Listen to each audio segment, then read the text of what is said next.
Has anyone told you today how awesome you are? We love you guys. You teach us so much, and we thank you from the bottom of our hearts.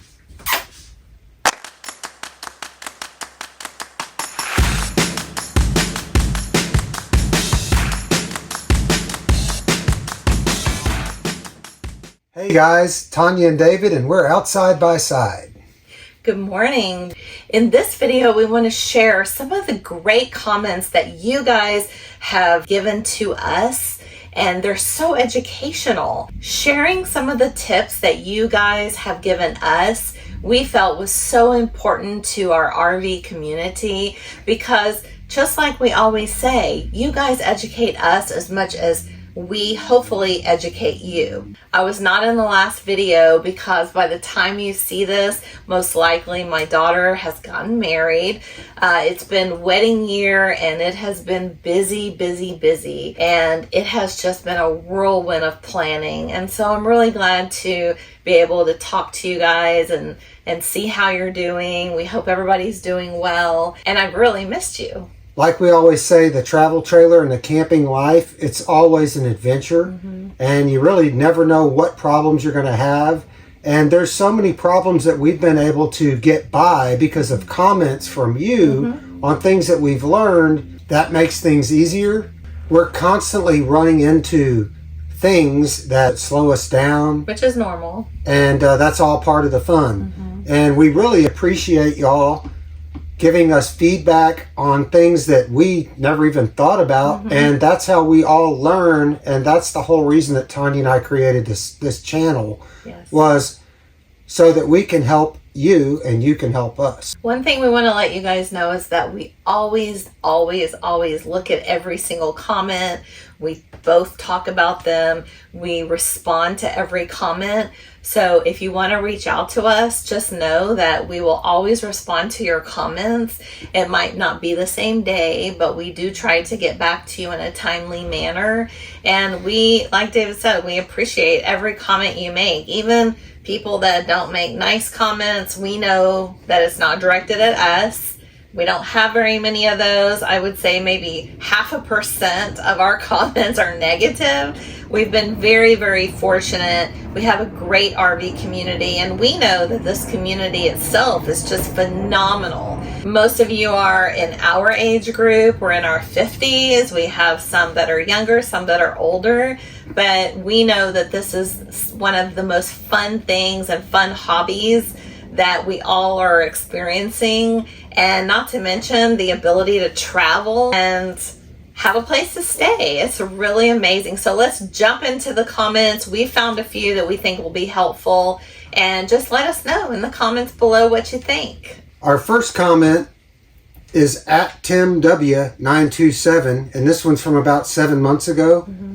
Hi guys, great to see you again. Awesome tips for newbies for sure. I never take the extended warranty on my travel trailers because service is so bad wherever you take it.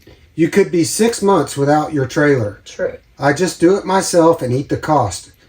One tip I'll add for someone thinking about buying: rent one first. Take it out and see how you like it.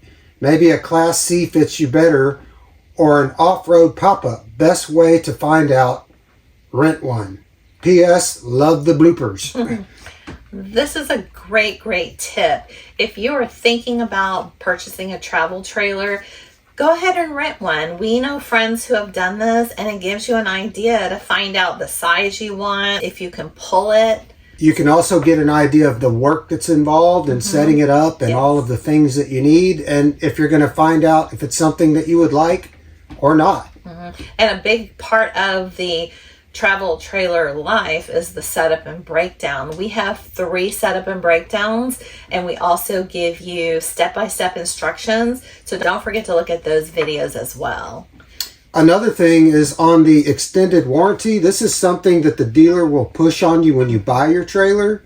We actually did get the extended warranty on this one, but it really does beef up the cost. It's good insurance for major issues that's not covered by the factory warranty. But one of the major issues with having an extended warranty is not only the cost, but when you take it in to actually get the work done. Tanya and I use our trailer all the time, And sometimes it can sit at the dealership for quite some time until they get the repair done, because they have to work with the manufacturer in order to cover it. The extended warranty, it's kind of a catch-22. Yeah, we've had extended warranties on both of our travel trailers, and even though we like the peace of mind of having them, we've never used them. David's done all of the work. If we have an issue, like when our siding came off in this video, we had another trip planned. So we travel quite a bit, as you know. Having our camper in the dealership is not an option for us. So it's like David said, it's a catch-22, whatever works best for you. Thank you, Tim. We appreciate your comment. Tip number 2 is from @SwitchbackTexan with Mr. and Mrs. Switchback. We have actually become friends with Switchback Texan. And we always look forward to his new videos. He's great and very entertaining. Very entertaining. And informative. Very funny. Please go subscribe to his channel. His comment was, love the underbed storage. We decided to sacrifice our underbed storage and make it a little hiding spot for our cat, with a little entry and everything. They have a cat named Cooper. Cooper is our 4th favorite cat in the world because we have 3 grand cats, so they come first. But then we love our Cooper. He is a doll baby. But if you are traveling with a cat or even a dog, this is a great, great tip. We love pets. We've always had pets. We currently don't have a cat or a dog right now. Our poor little babies passed away, but we would love to get one in the future. And if you can sacrifice your underbed storage, this is a great, great option. He sent us a video, so we're going to go to that now. Hello, David and Tanya. Thank you for having me. This is a little tip that I came up with for you cat lovers out there, because let's face it, I'm a cat dad. The first thing that your cat is going to want to do once he gets released into the camper is hide.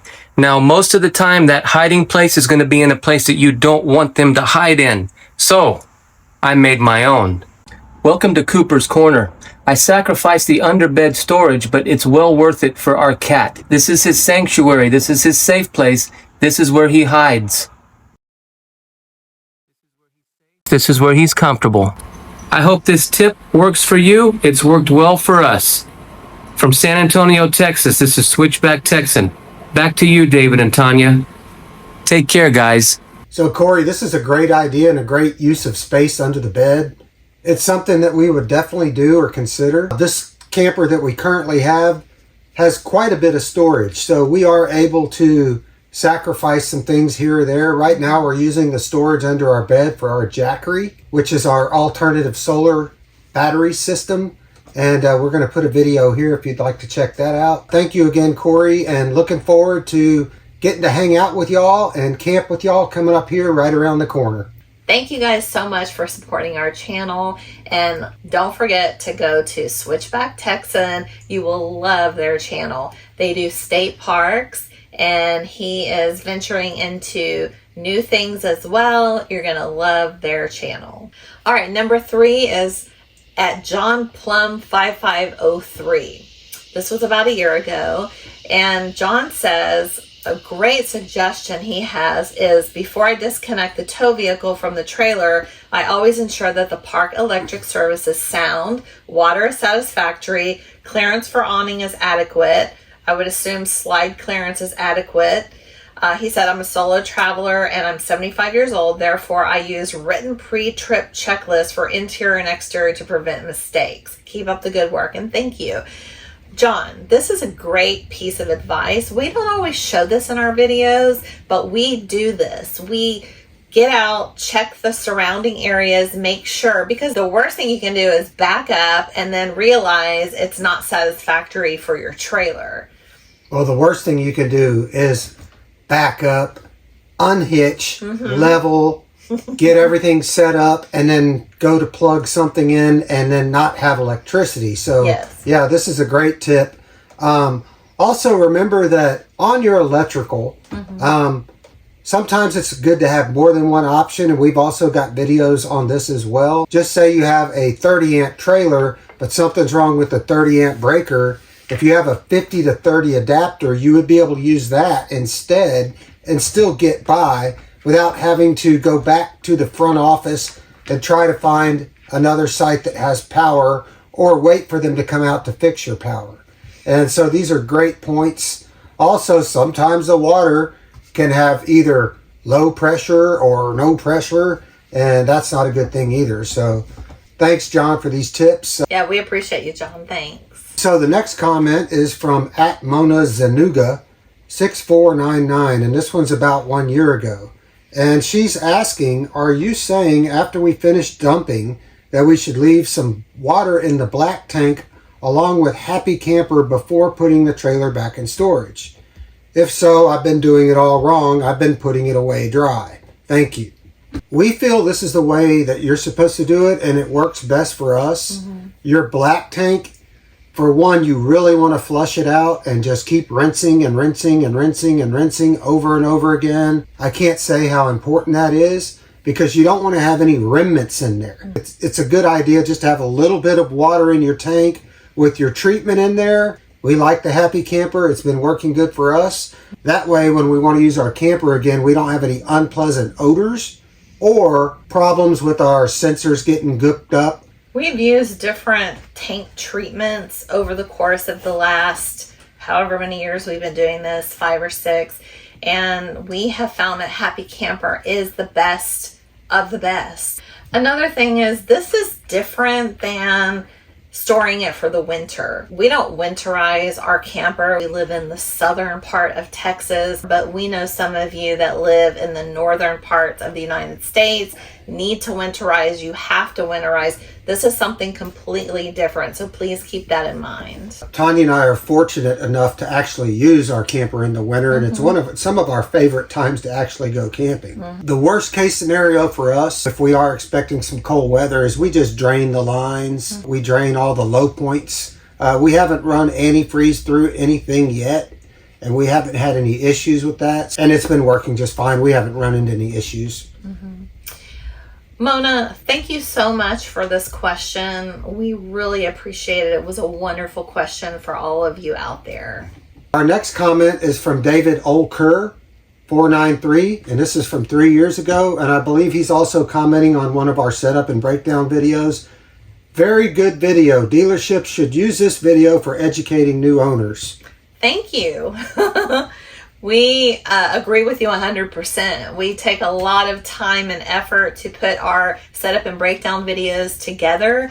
We have 3 of them, and the reason we have 3 of them is because we have 2 with our old camper and 1 with our new camper. The second video that he's referring to is our setup and breakdown step-by-step with checklist, and this is a video that we did that was a lot more detailed than the first video.